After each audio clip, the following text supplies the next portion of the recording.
Shalom, selamat pagi Bapak Ibu Saudara yang terkasih di dalam Tuhan.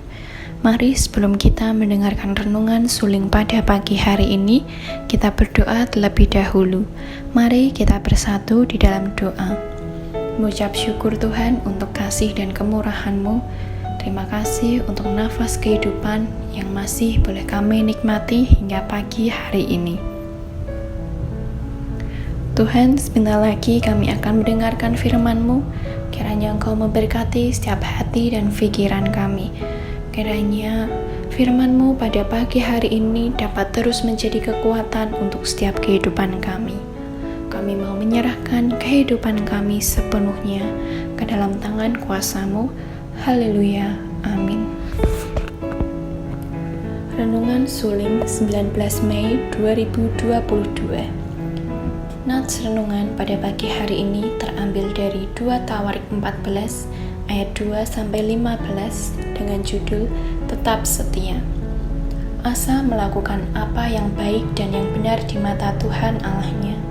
Ia menjauhkan mezbah-mezbah asing dan bukit-bukit pengorbanan, memecahkan tugu-tugu berhala dan menghancurkan tiang-tiang berhala.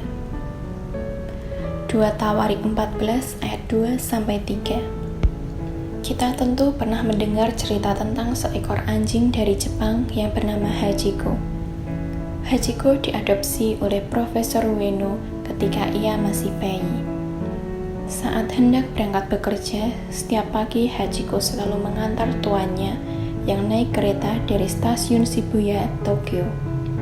Jika hari sudah petang, ia akan berjalan dengan sendirinya menjemput Profesor Ueno yang tiba di stasiun Shibuya. Kejadian itu berlangsung lebih kurang 2 tahun. Uniknya, setelah Profesor Ueno meninggal dan tidak pernah kembali ke rumah lagi, Hachiko tetap setia menunggu di depan pintu keluar stasiun Shibuya. Ia duduk dan berharap bisa bertemu kembali dengan majikannya. Selama 9 tahun, Hachiko rela menunggu di stasiun Shibuya.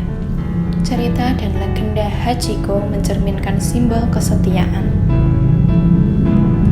Teks renungan kita menceritakan tentang kesetiaan Asa.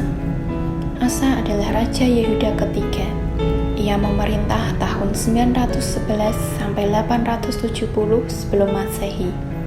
Sebagai seorang Raja Yehuda yang memimpin setelah Israel terpecah menjadi 2 kerajaan, ia melakukan apa yang baik dan benar di mata Tuhan. Ia memerintahkan umat Israel untuk mencari Tuhan. Hal ini diwujudkan dalam ketaatan kepada hukum dan perintah Tuhan. Selain itu, ia juga melakukan tindakan pencegahan dengan menjauhkan umat dari berbagai bentuk kepercayaan asing dan penyembahan berhala. Keyakinan, doa, harapan, dan kepasrahannya kepada Tuhan menghasilkan kemenangan baginya. Para musuh Israel dipukul kalah dan tidak ada yang tinggal hidup. Tuhan bukan saja memberikan kemenangan, tetapi juga mengaruniakan keamanan dan berkat yang melimpah kepadanya.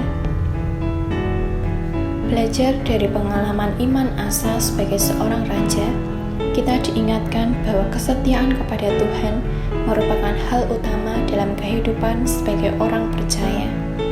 Kita mempunyai banyak tantangan, ancaman, dan godaan kehidupan seperti yang dialami Raja Asa. Rintangan tersebut dapat membuat kita tidak setia. Namun, ketika kita percaya dan memiliki komitmen untuk melakukan perbuatan yang baik dan benar berdasarkan standar Tuhan, maka Ia akan memberkati, menjaga, dan memelihara keluarga kita. Sesungguhnya prinsip kebenaran ini menjadi tolak ukur apakah kita akan gagal atau tidak pada masa yang akan datang. Ketika kita tetap setia, maka kita adalah orang yang berbahagia. Pokok doa pada pagi hari ini, berdoa untuk guru-guru sekolah minggu yang melayani, agar Tuhan senantiasa beri hikmat dan kemampuan untuk melayani dengan penuh sukacita. Sekian renungan pada pagi hari ini.